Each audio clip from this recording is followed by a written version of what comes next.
Hello students, पहले lesson में हमने पार्ट 1 वीडियो के 6th लेसन लिया था मैटर एंड वाटर। अभी पार्ट 2 वीडियो में हम बाकी के जो टॉपिक्स हैं वो पढ़ने वाले हैं। इंटरचेंज ऑफ स्टेट्स तक हमारे पार्ट 1 वीडियो में हो चुका था। अभी पार्ट 2 वीडियो में हम वाटर से टॉपिक से स्टार्ट करेंगे। पार्ट 1 वीडियो में हमने बहुत ही अच्छी तरह से मेल्टिंग, बॉइलिंग, इवोपरेशन, कंडेंसेशन और फ्रीजिंग ये सारे जो टॉपिक्स हैं वो बहुत ही अच्छी तरीके से हमने क्लियर कर लिए हैं। अभी हम अगले टॉपिक पे आते हैं, वो है water. We all know that water is the most abundant substance on the earth. It is found in ocean, seas, river, under the ground, on mountains, in air. हमें पता है कि वाटर, पानी, ये जो सब्सटेंस है ये अर्थ में सबसे ज़्यादा है। 70% तो पानी ही है हमारे अर्थ में। तो ये जो पानी है ये हमें ओशियन में, सीज समुंदर में, रिवर्स नदियों में, और अंडर द ग्राउंड जमीन के नीचे, और माउंटेन जो बड़े बड़े पर्वत होते हैं वहाँ पे भी हमें दिखाई देता है। इन एयर, हवा में भी, and even in our body. और इतना ही नहीं तो हमारे बॉडी में भी पानी का प्रमाण कैसे होता है, सबसे ज़्यादा होता है। पानी की हमें बहुत ज़्यादा ज़रूरत पड़ती है जीने के लिए। Okay, in fact 7 out of the 10 parts of our body weight is of our water। इतना ही नहीं तो हमारे बॉडी में 10 में से 7% तो हमारे बॉडी का ही वेट होता है। Okay, water can change it from and exist in all 3 states on the earth. Water जो होता है, पानी जो होता है, वो अपनी 3 states में चेंज करता है, और 3 states में वो अर्थ में रहता है। वो पानी के बिना हम कुछ भी नहीं कर सकते। ये हम अगले टॉपिक में अच्छे से देख लेंगे। अगला टॉपिक हमारा है change of state of water. अभी पानी के जो स्टेट्स होते हैं वो कैसे चेंज होते हैं इस टॉपिक में हम अच्छे से देखने वाले हैं। In nature water exist as snow, water and water vapour. मतलब वाटर बर्फ में भी एग्जिस्ट होता है, रहता है, पानी में भी। और वाटर के वेपर्स जो होते हैं, पिछले पार्ट 1 में हमने देखा कि पानी कहाँ कहाँ पे रहता है और कैसे अपनी स्टेट चेंज करता है। It can change it from easily, वो इजीली अपनी स्टेट क्या कर देता है, चेंज कर देता है।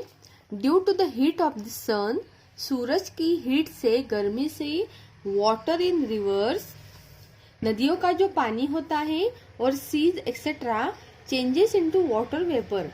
अभी ये जो प्रोसेस है वो हमने पहले सुनी होगी, लेकिन डिटेल में हमें नहीं पता होगा, तो वो हम आज पढ़ेंगे कि ये जो रिवर का और सीज का, समुंदर का, नदियों का ये जो पानी होता है, ये सूरज की गर्मी से, जब सूरज की गर्मी बढ़ने लगती है तब सूरज की गर्मी से ये वाटर जो होता है, पानी जो होता है, ये वेपर में, मतलब वाफ उसको बोलते हैं हम, उसमें चेंज हो जाता है। This process is called evaporation. तो उस प्रोसेस को हम क्या बोलते हैं, वाफ में जो भी पानी चेंज होता है तो उसको हम बोलते हैं evaporation. Water evaporates faster. Water जल्दी जल्दी ये इवापोरेट हो जाता है when the air is dry, the wind is strong, and the temperature of the surrounding is high.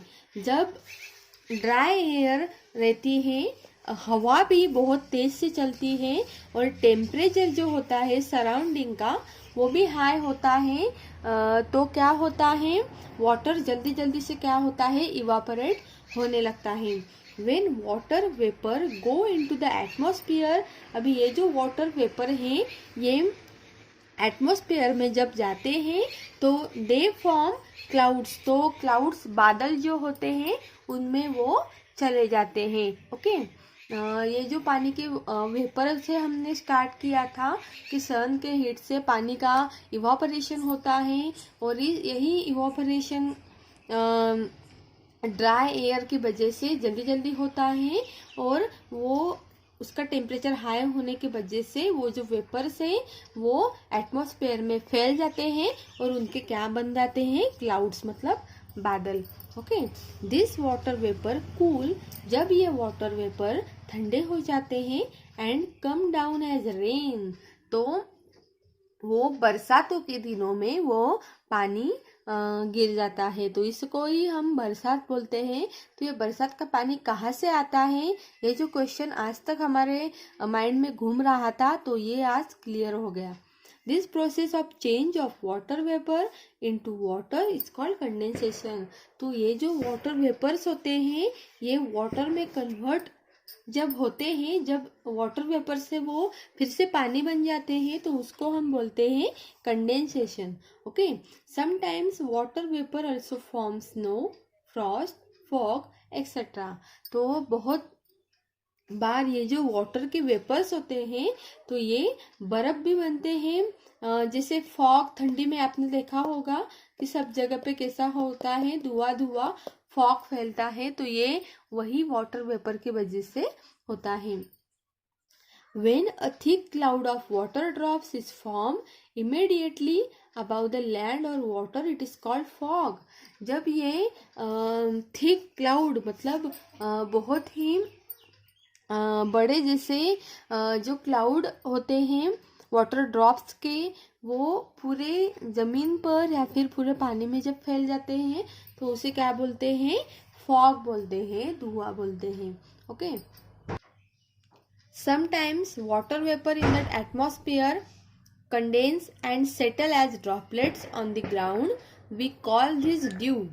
अभी इस पिक्चर में आपको दिखाई दे रहा होगा कि जो वाटर वेपर हैं वो एटमॉस्फेयर में पूरी तरह से क्या हो जाते हैं, फैल जाते हैं, और जब उनका कंडेंसेशन होता है तो वो एक ड्रॉपलेट की तरह ग्राउंड में आ जाते हैं, उसको बोलते हैं ड्यू, मतलब दव। ओके, ये आपको जो छोटे छोटे ड्रॉपलेट्स दिख रहे हैं ना, उसको ही हम ड्यू बोलते हैं। ये पानी में सॉरी ये जो लीव्स होते हैं, पान होते हैं, झाड़ की पत्तियां, तो इस पे ये थोड़े से वैक्सी होते हैं, इसलिए ये जो ड्रॉपलेट्स है उससे उस पे ऐसे ड्रॉपलेट्स बन जाते हैं और ये स्लाइटली ऐसे सटक जाते हैं उससे। ओके, नेक्स्ट है when the due freezes it forms wild crystal called frost. और यही जो ड्यू है, दव है, ये जब फ्रीज मतलब ठंडी हवा की वजह से ठंडे हो जाते हैं तो वो इस तरह से फ्रॉस्ट होते हैं, तो उसको क्या बोलते हैं, FROST, फ्रॉस्ट। ये देखो इधर पत्ते की साइड में जो भी दिखाई दे रहा है ना आपको, वो उसको फ्रॉस्ट बोलते हैं। वो जो ड्यू है ना वो फ्रीज होने के वजह से, ठंडे होने हो जाने की वजह से इस तरह से दिखते हैं। When it is very cold, the water vapor freeze in the air. जब वो बहुत ज़्यादा ठंडे हो जाते हैं तो वाटर वेपर बहुत ज़्यादा ठंडे हो जाते हैं हवा की वजह से। ठंडी हवा जब चलती है तब वाटर वेपर भी ठंडे हो जाते हैं, and fall down as soft white flakes known as snow. और एक सॉफ्ट सा जो भी टेक्सचर आपको दिखाई देता है उसको हम बोलते हैं स्नो, मतलब बर्फ। देखो इस पिक्चर में आपको दिखाई दे रहा है कि कैसे सब दूर वो वाटर वेपर ठंडे हो जाने के वजह से स्नो फैला हुआ है। व्हेन रेन ड्रॉप्स फ्रीज, जब ये बारिश की जो पानी होता है ये ठंडा हो जाता है, मतलब ठंडी हवा की वजह से फ्रीज हो जाता है, and fall on the earth, और जब वो धरती पर गिरता है as small pellets of ice, they are called hail. एक छोटे छोटे ये जो बारिश का पानी होता है ये ज़्यादा फ्रीज होने के वजह से छोटे छोटे पैलेट्स में, क्यूब्स में जो जब पड़ता है धरती पर, मतलब आइस गिरा है ऐसे बोलते हैं ना हम, तो वैसे ही तब उसको क्या बोलते हैं, तो HAIL, हेल। ओके, अगला टॉपिक हम देखेंगे water and solubility. Generally most of the substances mix with water. Generally क्या होता है, कुछ जो सब्सटेंस होते हैं वो पानी में क्या हो जाते हैं, तो मिक्स हो जाते हैं। In case of solid we see that most of the solid dissolve in water.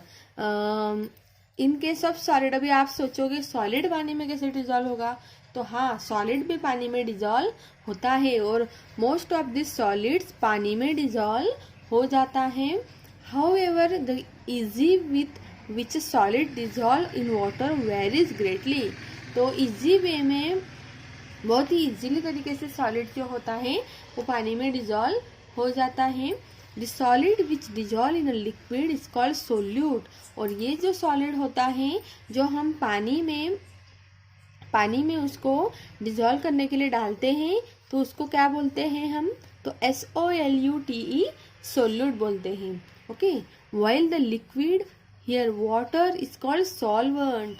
और जो भी लिक्विड हम उस सॉलिड को उसमें डिजॉल्व करने के लिए लेते हैं तो ज़्यादातर तो पानी ही यूज़ करते हैं हम, तो उस पानी को क्या बोलते हैं हम, सॉल्वेंट। ओके, सॉलिड को बोलते हैं सोल्यूट और पानी को बोलते हैं solvent. When a solid dissolve completely in a liquid, the resulting liquid is known as solution. जब हम कौन सा भी सॉलिड पानी में डिजॉल्व कर देते हैं तो जो सॉल्यूशन तैयार होता है उसको हम क्या बोलते हैं, solution. The quality of being soluble is known as solubility. अगर वो सॉलिड, सपोज शुगर, ये जो सॉलिड है ये हमने पानी में डाल दिया तो ये क्या हो जाएगा, उसका सॉल्यूशन बन जाएगा। और हमें पता है कि पूरी जो शक्कर होती है वो पानी में घुल जाती है। तो जो उसकी जो घुलने की जो ये है क्षमता है उसको हम क्या बोलते हैं, तो सोल्युबिलिटी बोलते हैं। Okay, for example, if you dissolve some sugar in water, then water becomes sweet in taste. Here sugar is the solute, water is the solvent and sweet water is the solution. ये अभी मैंने आपको बोला कि sugar इसमें क्या है, तो सोल्यूट है, पानी इसमें क्या है, तो सॉल्वेंट है, और ये जो शुगर सिरप इसमें बन रहा है उसको हम क्या बोलेंगे, तो स्वीट सोल्यूशन बोलेंगे। Okay, normally a solute dissolve faster in water.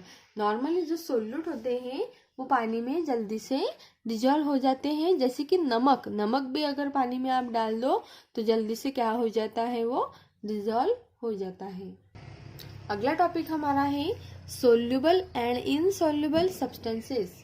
अभी ये सोल्यूबल और इनसोल्यूबल का क्या फंडा है वो हम देखने वाले हैं कि सोल्यूबल क्या होता है और इनसोल्यूबल क्या होता है। ये तो नाम से ही पता चल रहा है कि सोल्यूबल इनसोल्यूबल क्या है।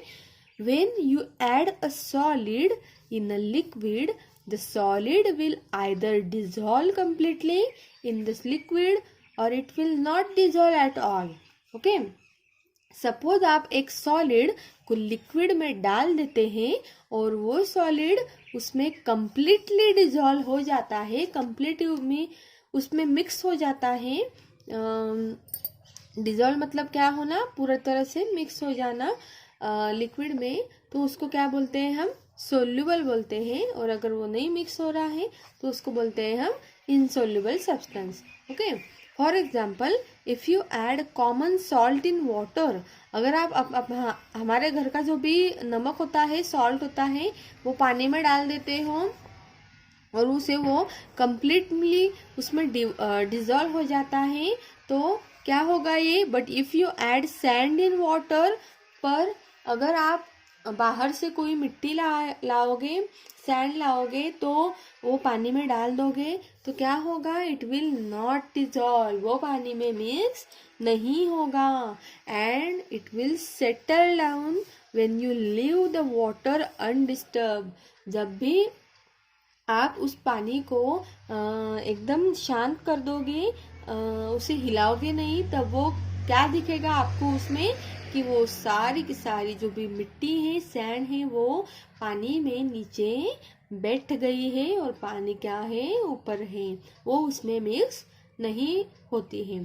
So on the basis of the ability of a solid to dissolve in water और any liquid, we categorise solid as soluble and insoluble.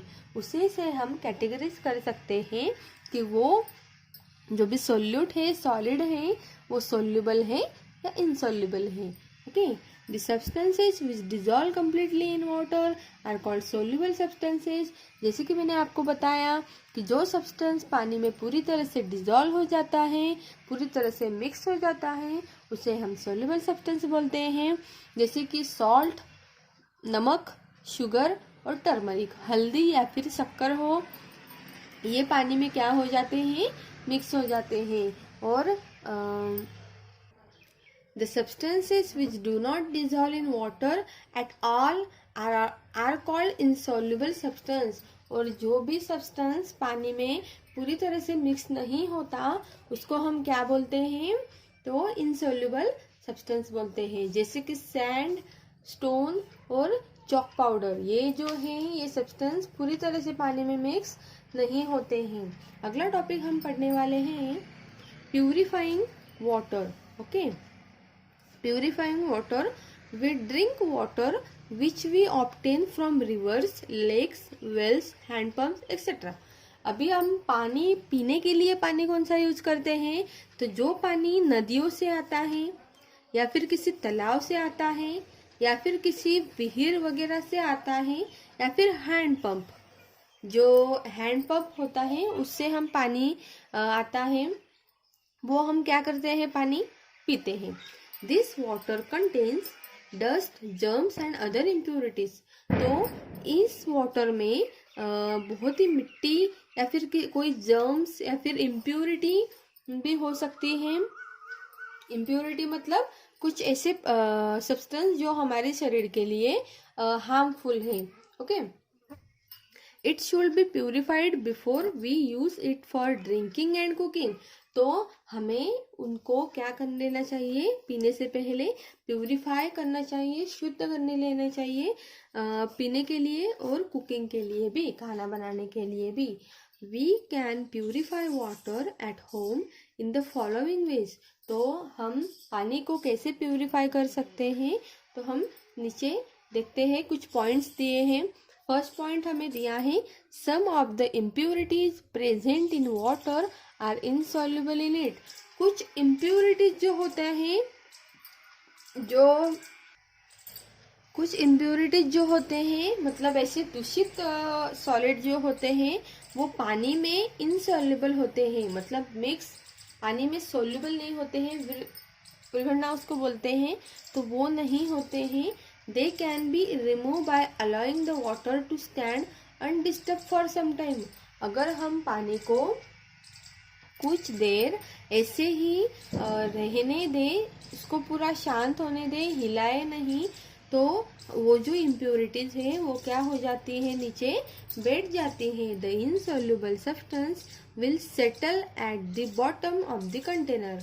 तो वो कंटेनर में जो पानी होता है उसके सारे इम्प्योरिटीज क्या होती है, थोड़ी देर में नीचे बैठ जाती है. This process is called sedimentation. तो इसी प्रोसेस को हम क्या बोलते हैं, sedimentation. Now the clear water is transfer to another container carefully so that the settled impurities are not disturb. अगर हम ऊपर का जो अभी नीचे क्या रह गया, इम्प्योरिटीज रह गई और ऊपर क्या रह गए, तो क्लियर वाटर रह गया.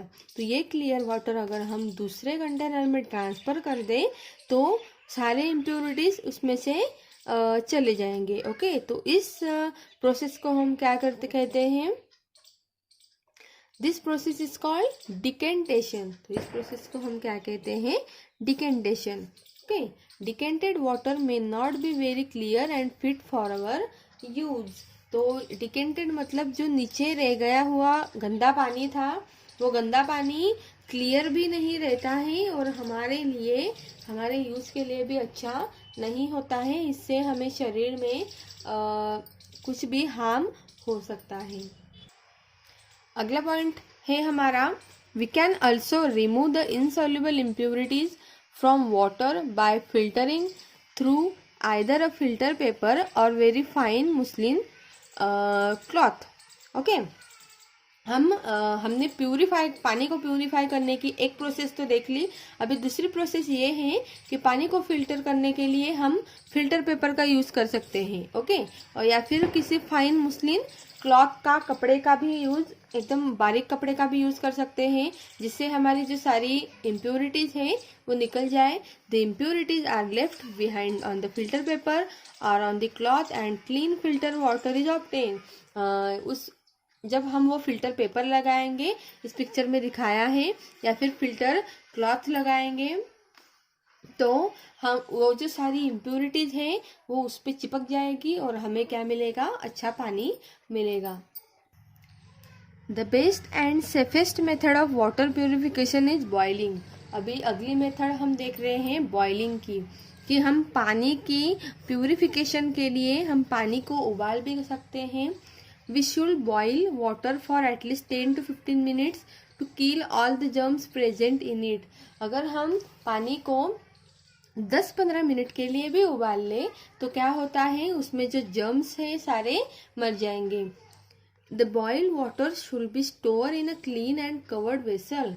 और ये जो बॉईल किया हुआ पानी रहता है ये हम कहीं भी स्टोर करके अच्छे से संभाल के रख सकते हैं ताकि हमें वो पीने के लिए यूज हो जाए। Germs present in water can also be killed by using chemicals like chlorine. और एक मेथड है पानी की प्यूरिफिकेशन के लिए कि अगर हम पानी में क्लोरीन डाल दें तो पानी के जो जर्म्स होते हैं वो मर जाते हैं। It is nowadays easily available in the form of a tablet. और ये एक टैबलेट के इसमें रूप में हमें कहीं भी इजीली अवेलेबल मिल सकती है ताकि हम पानी को प्यूरिफाई करके पी सकें। तो इसी तरह हमें सारे जो पानी प्यूरिफिकेशन के थे, मैटर एंड वाटर, हमने आज पढ़ा। तो इसी तरह से आप भी सेफ रहिए, अपना ख्याल रखिए और मेरे पेज को लाइक एंड सब्सक्राइब करने के लिए मत भूलिए। Bye bye.